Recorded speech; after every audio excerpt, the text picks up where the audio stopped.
All right, hey YouTube, we are back and trying out another one of the offensive support DPS builds in the game and seeing how it feels compared to the others.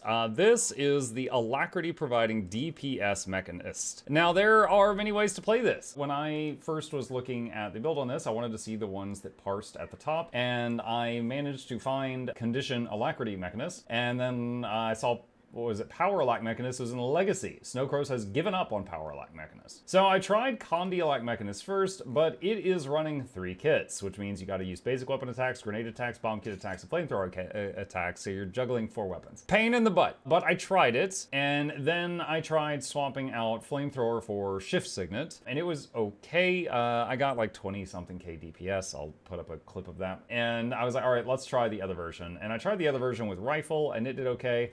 And then someone sent me a link to a Mr. Mystic build. Now, Mr. Mystic has a video where he just does sword, pistol, Alac Mechanist. So I copied what he was doing, and it's extremely unga bunga. I think you guys would love this one. This one is, you don't weapon swap at all, and there's no kits. So it's basically like, you hit 1 through 5 whenever they light up, and you hit throw mine whenever it lights up. And you hit F1 through F3 to provide alacrity whenever they light up. And then this, when possible, when it won't interrupt your F3. That's it. That's the thing. So just to show you really quickly here, here's a robot.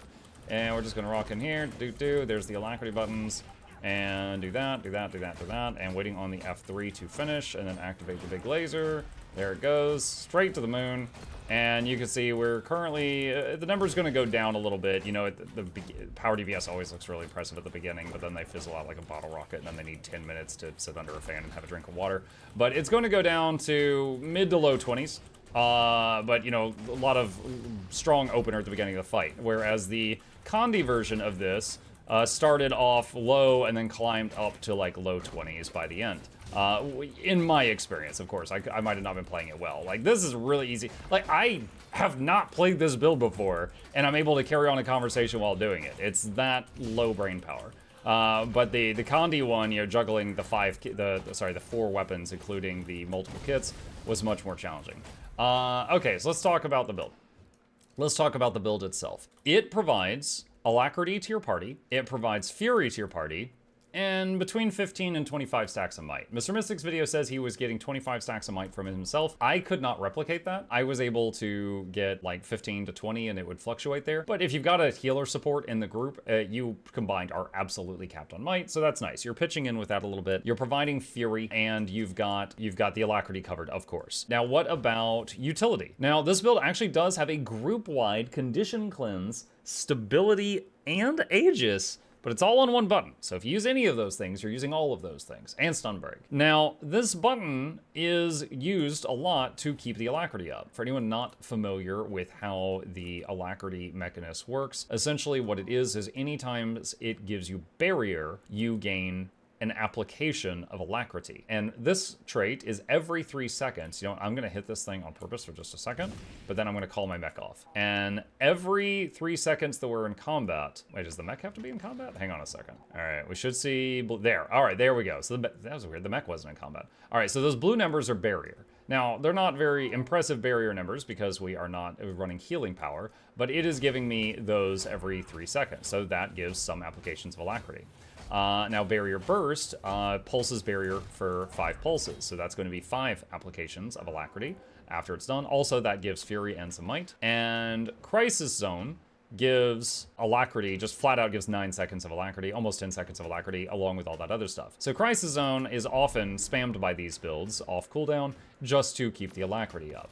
However, you have a little bit of leeway. So like, for example, if you know the boss is going to do something where you could use stability in like 5 seconds, you could just hold off on your F2 for like 5 seconds to counter that, and then you'll be refreshing the alacrity after that. So it's not quite on demand, but nearly. So it's nice to have. Additionally, throw mine, you know, just great damage, boon removal, stuff like that. However, on some fights, I would swap it out. So like, we did Dagda and Bone Skinner, among other things today, and for those, I brought Barrier Signet. And Barrier Signet is wherever the mech is an anti-projectile bubble. So that completely shut down some of the attacks from Dagda, and on Bone Skinner, it would occasionally protect the party from all the incoming shots. Additionally, because Barrier Signet provides 5 applications of barrier, it provides alacrity 5 times, which can give you the freedom to not use Crisis Zone nearly as much, possibly at all, for the barrier thing. Now, Barrier Signet doesn't give any damage, so if you take Throw Mine off the bar and put Barrier Signet there, you're reducing your damage output slightly. However, if you want to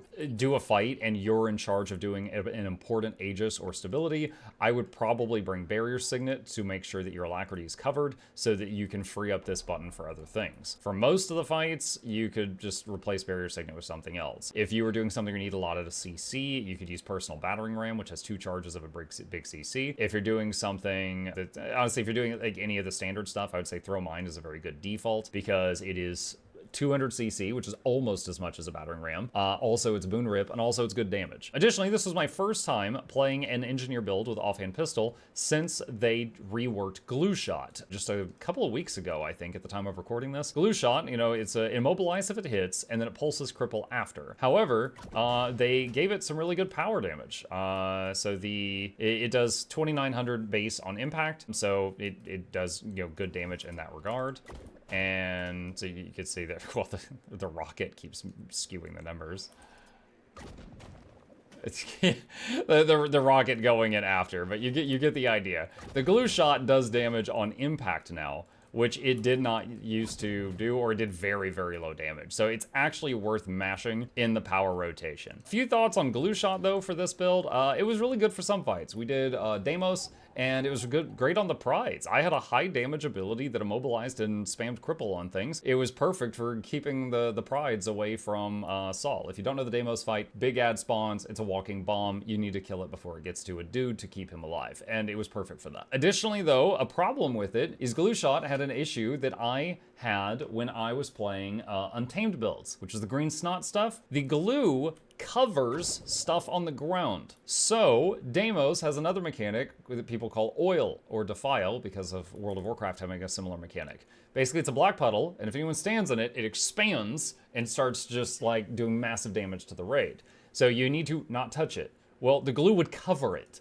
So I was having to be very vocal. Now, we were on comms, I was just like, you know, watch out, oil under the glue, back up. And they were awesome. They were listening. There was some slip-ups, but I don't think it was because of the glue. However, it was throwing a wrench into it, you know? So I would very much like to see that changed. I don't know if they will or not. It's probably been that way forever, but it's probably not been an apparent thing until now because people weren't using Glue Shot as part of their DPS rotation until now. Now, Alac Mechanist, again, had many ways of playing it. There's Condi Alac Mech that uses a lot of kits. There is Power Alac Mech with a rifle that has the ranged advantage, but it does slightly lower damage. It does a few thousand DPS less than this. And then there was this Sword Pistol one that I found on Mr. Mystic. And you know what? I'm sure you could use a hammer with this build as well. This is what I settled on, and I ran some raids and strikes with it, and it felt good. It was easy to learn.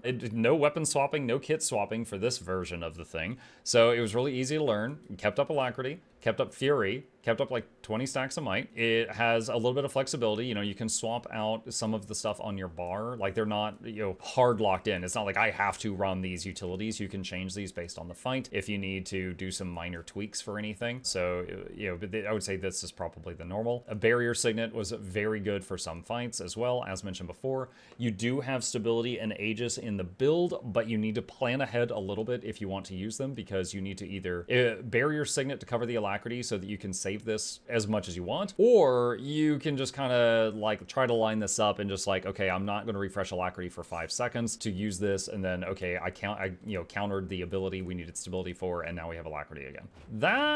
That's basically it. This one was really easy to pick up. This version of it again was super easy to pick up. It did the job, very noob friendly. Oh, I didn't even talk about the build itself. I was running full Berserker gear on over here, with the exception I did not have a Berserker pistol, and I didn't want to mess with that, so I used a Celestial pistol I had, so that should have made like maybe a 1% difference. Over here we've got full Diviners or Diviners, depending on what you're going to tell me is the correct way to say it today, and Relic of the Thief. That's what I used over here. This was the build here, pretty standard stuff. On most of the fights, I would say I was doing around 20k, but while providing boons, but if the fight required a lot of like moving in and out, or the boss going invulnerable periodically, stuff like that, the numbers would be lower. That's pretty much it. That was my experience with it. That's how it feels. A little amount of utility does the job, easy to learn. That's kind of how I classify this right now. And yeah, I'm off to the next one.